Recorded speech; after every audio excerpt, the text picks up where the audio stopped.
We didn't pay for this part, but next song, vamos.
This is my co-host here today. I'm telling you, we're gonna have a lot of fun. We're gonna interview some people, right? We're gonna do it for EC Salsero, right?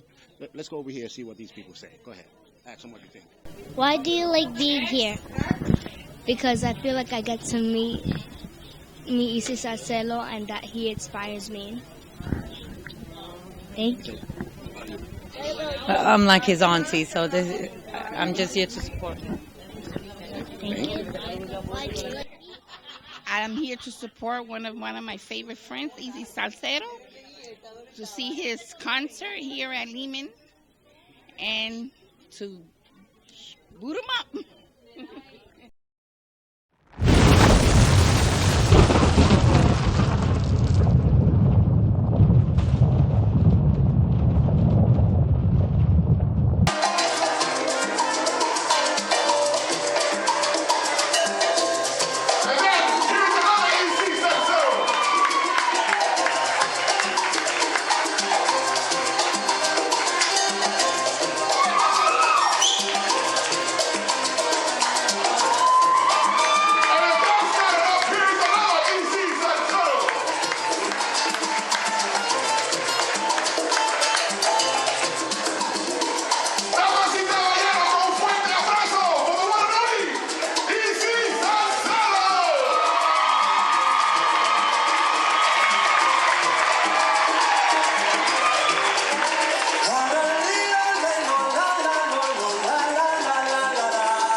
In your face, all over the place.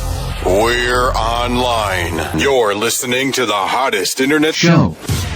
The LDM Show.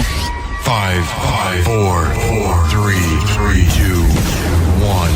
Keeping you in touch with the community. We have ignition. Strap in. You're about to listen to the hottest sounds. It's the hottest show in the world, and you've got it. The LDM Show. Blaze in the steel.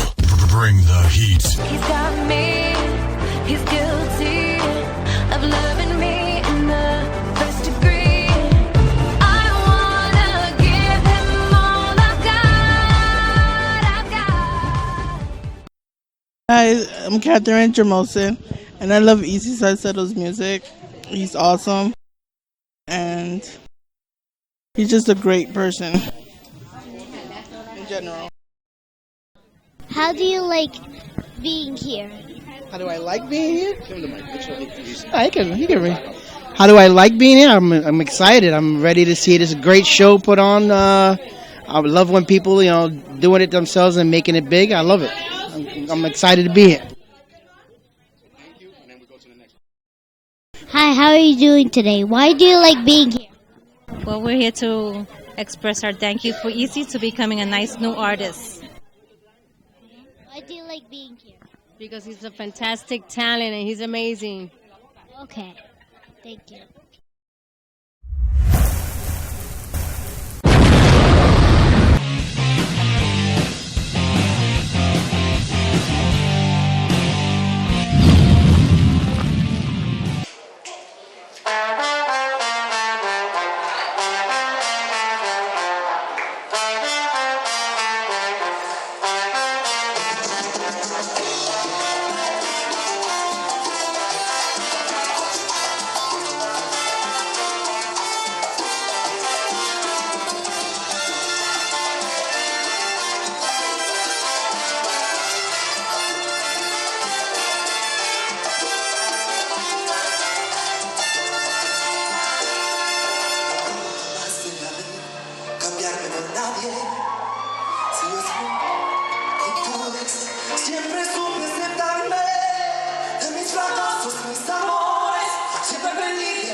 should be. Unique, just like you. Best wishes. God bless you throughout all your life. Theo Herm. To all the fans and family and friends, God bless you all also. It was marvelous. Thank you. It's awesome. I enjoyed it very, very much. Top notch. I had so much fun. It was really great. A lot of very enjoyable. A lot of energy, a lot of action. It was great. Make some noise, ladies and gentlemen. For the one and only John Tap.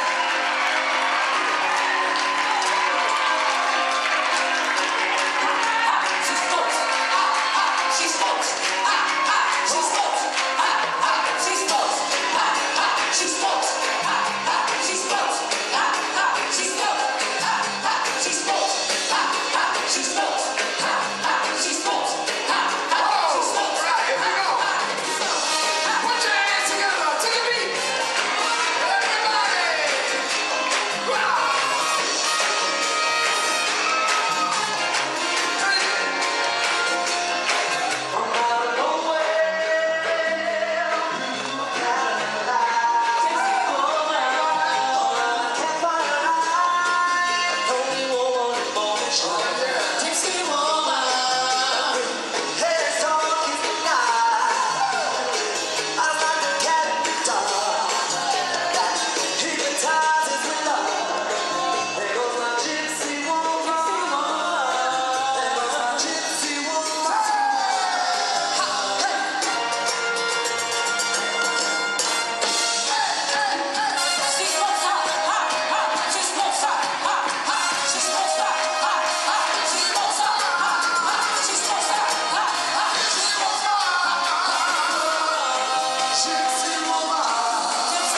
Yo necesitaba un amor.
Tienes el don de la calma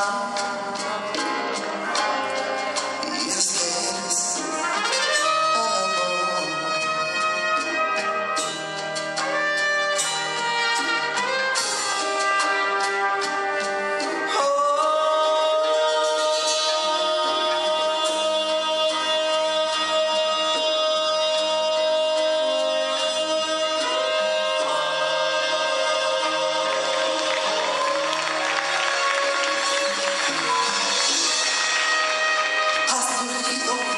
El silencio oriental hacia el cielo con tus ojos de estrella y tu voz de consuelo.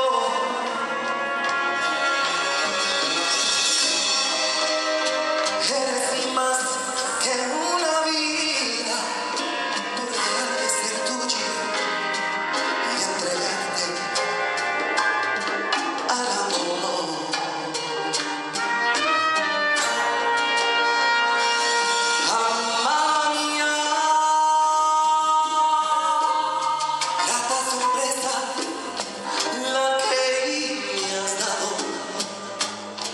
Yo necesitaba un amor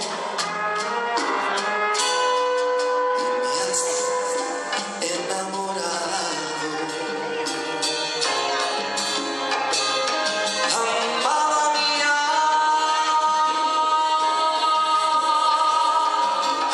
amada mía,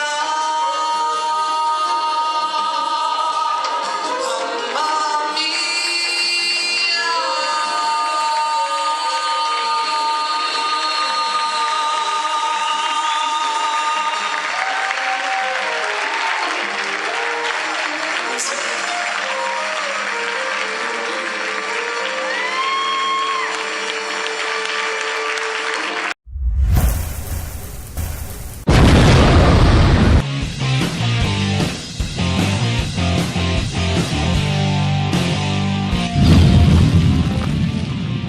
Estaba muy bueno ese show, especially the opening act. I loved. You loved it. That was my daughter. But this guy is fabulous. He is going to be a big star. He's going to be big because he's fabulous and he's very humble. I like that about him. Oh, yes, he is. Man, he's a showman. Y el muchacho que tocó el 4, OMG. I'm telling you, I was mesmerized with his playing. Fabulous. Okay. Wonderful. He's going to be up there. He's going to make it. Good. I had a very good time. It was a wonderful show. Tremendo concierto. First time I've ever saw him. Tremendous. Definitely coming again. I look forward to seeing him in Madison Square Garden. He's my nephew. Not because he's my nephew, but he's the best. And he's coming up stronger and stronger. Wait for him. Don't forget. Easy Salsero. Bye-bye. Never gonna let this world get to me. No.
Hello, and thank you for coming back to watching the LDM Show, and this is a special edition Behind the Mic, and we're here in Queens, New York. I'm telling you, we go all the way around, got the beautiful view out here, and we got this guy. No, he's not a basketball player, so, you know, we got to make that. Rick Rocker, you've seen him from in the Music in the Garden, but how we doing today, Rick? I'm doing really good. How about yourself? Oh, hanging in there. Thank you for being part of the Music Behind the Mic. You guys, if you've seen the clip, go to the LDMshow.com, Music in the Gardens. You see Rick Rocker tearing it up with his little guitar there, tall, and a big voice that everyone remembers the songs. But right now, we don't want to talk about Rick Rocker. I want to know a little bit about you, Rick, the guy behind the man and behind the name and stuff like that. So you were born here in Queens, or let people know? Yeah, from Astoria, Queens, New York. I grew up in Brooklyn a little bit till like second grade, around about, and I've lived most of my life here. We moved to my mom's side of the family. I'm Greek, Puerto Rican, Spanish, so my dad's Puerto Rican, Spanish, and we moved from there, from Brooklyn, and yeah, living in Astoria now. It's great. It's beautiful. Now, growing up in Queens, like pretty much every normal kid, you go outside and stuff like that. Basically, how were you from growing up here to the new Rick that's now? Growing up here, well, just learned a lot, you know, a lot of life experiences, and I mean, I can change completely from the time I've gotten here, I'll tell you that much, but, I mean, it's just a beautiful place to be in. It's a great place. There's a lot of good people here, a lot of good scenery, and it's a good town. You know, I really love it here. Growing up, who was like your main person that pushed you to do a lot of stuff? My uncle was a big help to my music career. He was, my sister actually wanted to originally learn to play guitar, and she my uncle got her a guitar. It was a very cheap guitar. I didn't even know. It was probably less than $50, you know. The name of the company was like Thor, I think, or something. But it was my first guitar, or it was my sister's first guitar, and I learned like the only lick she knew on it, and ironically it was a song by Metallica. I didn't know for years. It was Nothing Else Matters, the dun dun dun dun dun dun dun, you know. So that was really cool. And I just practiced that for hours and hours and hours on end, like, and I was like, okay, first I get it with the picking, with my pick, and then I was like, okay, I'll get it with my fingers now, and, you know, I just practiced that for so long that I got bored of it eventually, and then my uncle, I asked him, was like, hey, can you teach me some chords, and he taught me some chords, got me started, and this was around 15, 16, like junior high school. I started playing guitar, and I went to the jazz band in the senior year of school, and that was a big highlight for my high school, and that's when the grades started dropping. No, I'm just kidding. No, but yeah, it was a culmination of senior year, and also just, I started getting into guitar, and it just kind of dominated my life. And I also I started writing poetry. I was very big on writing in English, and I liked English because it was the most creative for words. Like, I liked writing and being creative with words. So when I started writing poetry, I had poetry assignments, and one history poetry assignment, ironically, was about the bubonic plague. I don't know, the Black Plague, Black Death, And I ended up writing like a really, I forgot how long it was supposed to be, but I exceeded. I went past it because I originally I was like, this sucks. I have to write all this stuff, But once I started getting into it, it's like, shit, I can't finish this whole thing, without making it longer, and I just went off and ended up getting like 100 on it. And I was like, he read it in front of the class. He's like, this student went, he really, this is like a really great poem. Like, he really thought it was really good. And it was like, oh, wow, it's fine. I can't believe it, So I think for me, that was one of the first. I mean, also my English teacher, she told me it was something similar. Actually, she actually read one of my poems in the class. Yeah, I forgot about that. And it was more of like a romantic one. I forgot the name of it. It was, I don't even remember. There it goes. So basically, the poetry is what brought up and bring Rick Rocker to the day he is now? Yeah, as a songwriter, I think that was the first inclination that I was gonna, or the poetry, I'm sorry, was the first inclination that I was gonna be a songwriter, because it got me started with writing. So that now we're here in Queens, matter of fact, next to Astoria Park, talking to Rick Rocker a little. We just learned that from poetry in the school and everything, we had a lot of fun. Now, when we come back, I'm going to talk a little bit more about from, where were you, high school? So now we're going to go from the high school to the now, and then when we come back again, we're going to hear a little bit of Rick Rocker singing here, right here in Astoria, Queens. It's the LDM Show. Behind the mic, we'll be right back.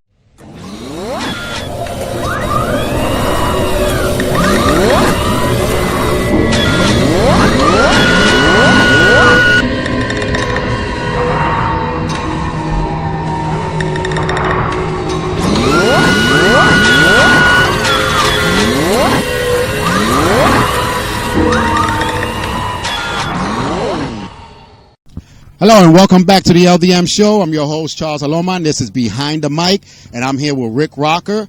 And we just learned about his poetry years and what he learned and from school. But now I want to talk a little bit about you. You have brothers, sisters, and stuff like that? Yeah, I have one sister. She's also a singer. And like I said earlier, she actually started playing guitar. Well, she wanted to learn, but she never really pulled through with it, but I got the guitar, I started playing. But she was always a singer from a young age, and she still is a singer. She's a very good singer, and she has a band called L Train. Shout outs! Shout out to L Train right there. But yeah, and so I think through her, I started singing a little bit like, Disney stuff. Like, I don't know if you know Aladdin or whatever. It was like a Hilary Duff movie. Did you do a little twist, like put rock into the... No, the rock thing came later, much later. Like, I mean, once it got into like the electric guitar, it came more the rock, In high school, actually, I felt like I was being the rebel by doing pop rock music, because... a lot of people were like, yeah, Metallica, and Metallica I really liked, and I still... I'm going to say, Enter the Sandman was my thing, so... I hear you there. Metallica, is one of the... I mean, I'm not like a huge metalhead, but Metallica, like Iron Maiden, like I listen to... I have select tastes in metal that I like, but it was like... how high school kids they get that ego thing, like, oh yeah, metal's the best, everything else sucks. So when I was a guitarist, one of my first bandmates that I ever played with, he was very influenced by Metallica. And oh, you got some. And then speaking of Metallica, then you hear some metal music passing right by us, you know. So basically, when you started going into pop, and then what bring you into the rock age? Well, the first pop rock bands, or like alternative pop rock alternative band, I heard that I actually got into, like on my own accord, was Lifehouse. I don't know if you know that band. They have that song "You and Me." That was like I think one of their biggest hits. That's the only song I remember was the "You and Me." Besides anything else they sung, you know that popular song stays in your head. So I mean, they had another. They had some other stuff too, but that one was like, I think most people know that one. But yeah, that was the band that first I bought like my own CDs for, and then my mom introduced me to Bon Jovi, and that's when the old school rock. And ironically, when I first listened to Bon Jovi, I didn't like it. Like, I actually really didn't like it at all. Like, the first day, I listened to the whole thing, and I was like, oh man, I don't like it. But then, what was the first song? Do you remember the first song of Bon Jovi that you heard? On the greatest hits, it was the Greatest Hits Crossroads Records album, and I'm trying to remember which song is the first song on there. You know, I'm not really sure right now. Greatest hits would be the first song. I'm not sure. What was it, Patient? I know the last song was Runaway. Yeah. Runaway was and the first song of one of their other albums, but yeah. So you started listening to Bon Jovi and you got into it. Oh, the next day after, then I listened to it again and I loved it. I don't know what happened. You know what? That's the funny thing about me, and I'm like that with my songs sometimes too. Is when I first make it or I first listen to it, you know, like love and hate has a fine line, you know, like, so it's, you know, when I give it a second chance, sometimes, you know, I just end up liking it or loving it, you know. It's weird. It happens, you know, like when you're writing a song, I don't like it. Then you wind up writing that same thing that you didn't like an hour ago, so it pretty much happens in there. But now that you get into rock and stuff like that, what is it part of that you love to write?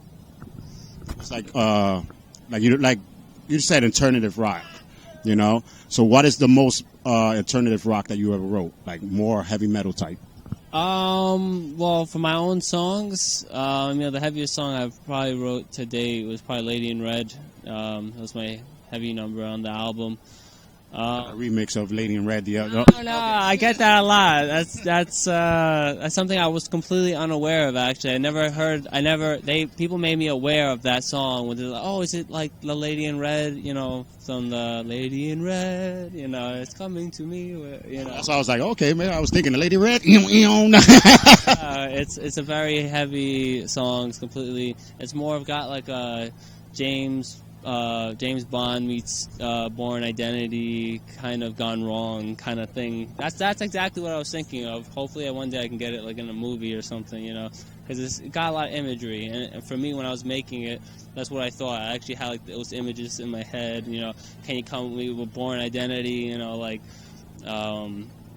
the girl's with him, and that's kind of how the whole James Bond thing, I think, is too. I'm not very familiar with James Bond. I'm more familiar with Bourne Supremacy, but that kind of image, you know, the secret agent kind of thing. That's not bad. When we come back, we're going to take another short break. When we're going to come back with Rick Rocker, and it's going to be singing a cool song. You know, what song you want to sing today? I'm going to be singing "Spend the Night" for you guys. Oh, wow. You're going to spend the night. Well, you ain't spending the night here on the LDM show. You know, we're only going to spend the hour with us, but, right? Let's go. Rick Rocker right here. This is the LDM show right here in Astoria, Queens. We'll be right back.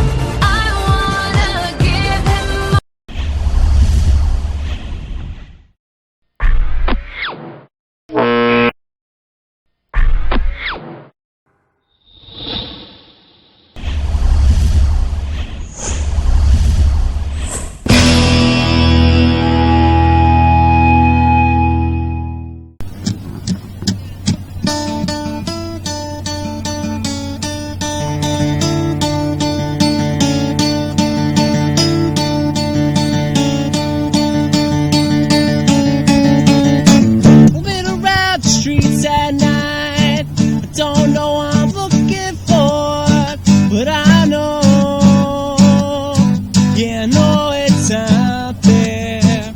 And every now and then I see her face staring out her bedroom window, wondering if this life's meant for her or if it belongs to someone else. I may not have all the answers, but I can't tell you how. All my life seen countless people, but their eyes don't see me. Never gonna break me, never gonna change me, never gonna let this world get to me. Know that sometimes it's hard, but I know I'll be alright. I won't feel love, I won't touch the sky, and I won't stop till that girl's mine. Got the time, this is the place. Spend the night with me.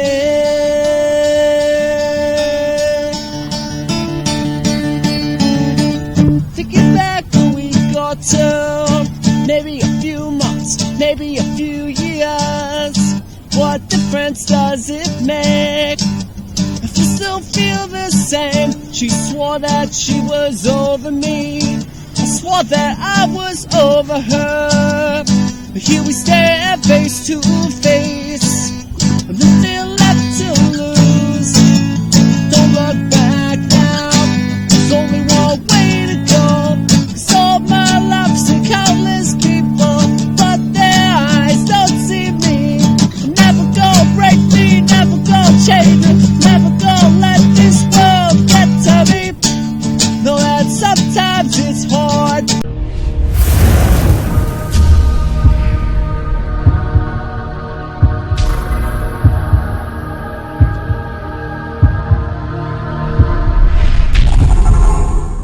Hello and welcome back to the LDM Show. Again, we're here at Astoria, Queens. You just heard Rick Rocker singing it live right here today. We got helicopters probably looking at him, trying to find out who's singing that song. Maybe they want to spend the night. You never know, right? I think that's a different night. That's a night in prison, probably. They're on to me. No, just kidding. But again, Rick Rocker, where you came out with the song? Like, what made you want to sing this song?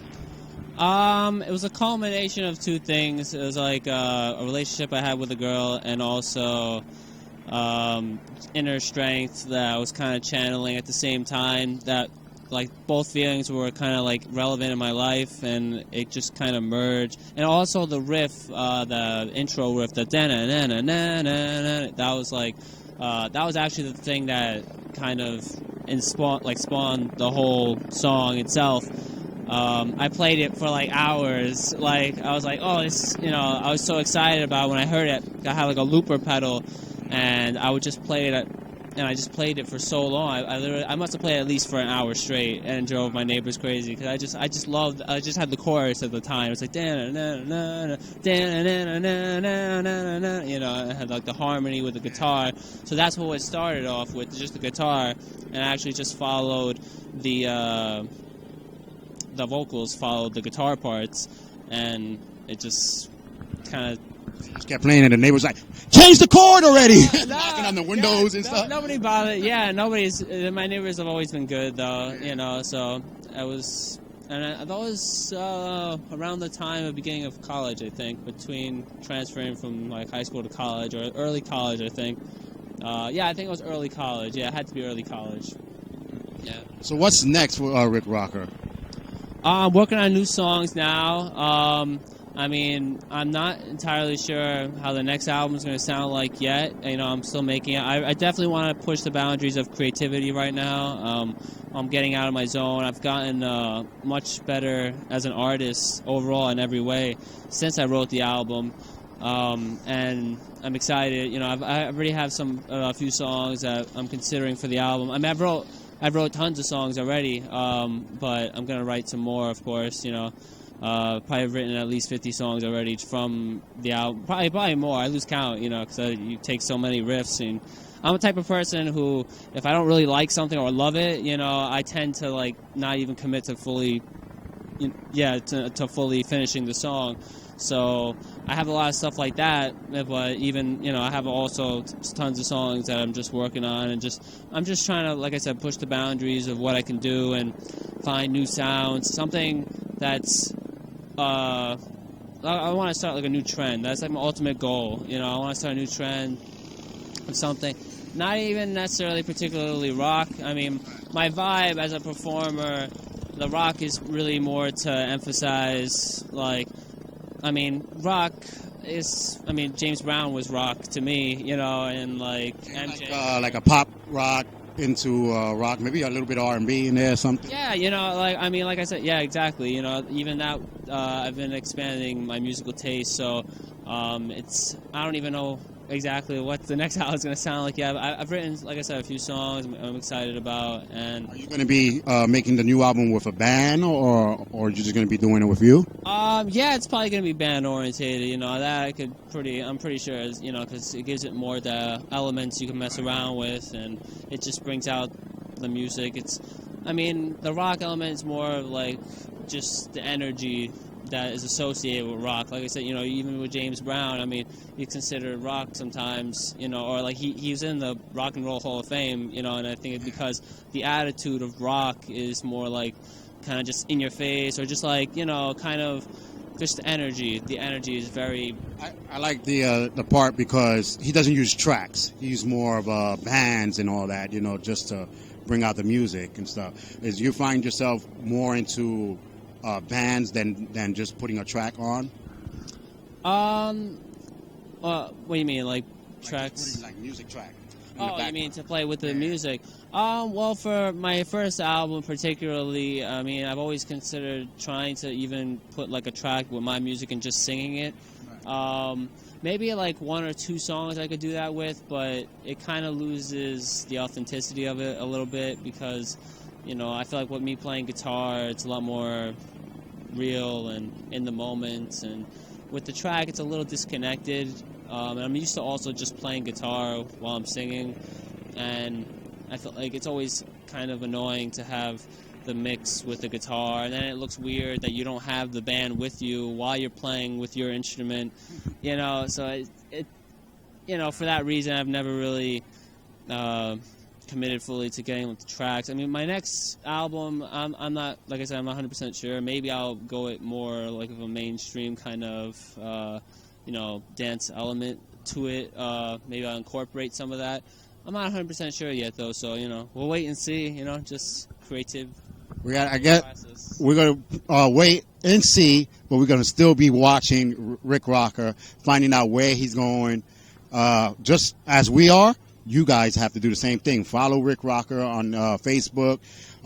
He has a couple YouTube videos out. What else you have? Twitter? Yeah, so follow me on Twitter. I'm very active on Twitter. I got YouTube, yeah. I got my next show is at TCS, the New York City Marathon, for the November 1st. We're going to be playing on Broadway in Lafayette from 10 to 3. So we're going to be there for a while. So a lot of covers, but also original songs, of course. And yeah, we're going to be, and also, I don't know if you're going to come to Connecticut, but I'm playing a festival in Connecticut as well for like Halloween on October 30th. Yeah, and just I'm focusing a lot. I'm going to play some shows, but I'm going to be focusing more on creating new songs right now. That's what I've been focusing on for the past month or so, and I like where it's going so far. I'm really excited, and just I'm talking to the people to also get, trying to find the right people to work with as well to get new angles on my music and just really push my level. You know, like I said, I'm just in growth as a musician. I'm just getting lessons, all, you know, guitar lessons, singing lessons, you know. Yeah. I wish you all the luck, because so far what I hear, I like. So if you can get better than that, oh my God, it's gonna be crazy. Again, hashtag Rick Rocker behind the mic. Find out, tell him what you thought about his music. Check out his videos. Go to the LDMshow.com/behind the mic and see his video there as well, and get to know more about Rick Rocker. Also see him in the Music of the Gardens. That's going to be up there too. And then hopefully next year we'll see you there again. Remember, the Music in the Garden next year is going to be a closed street, so it's going to be a block party, and it's going to be bigger than it was this year. So let's find out. Check out Rick Rocker again. You're never going to break me. This is the LDM Show. Rick Rocker, Queens, New York. Can't believe it. It's a nice day today. We'll see you next time. Hey, you've been watching the LDM Show? Let us know what you think about this episode. Hit us up on Facebook, Instagram, or Twitter. We value your opinion, so please let us know.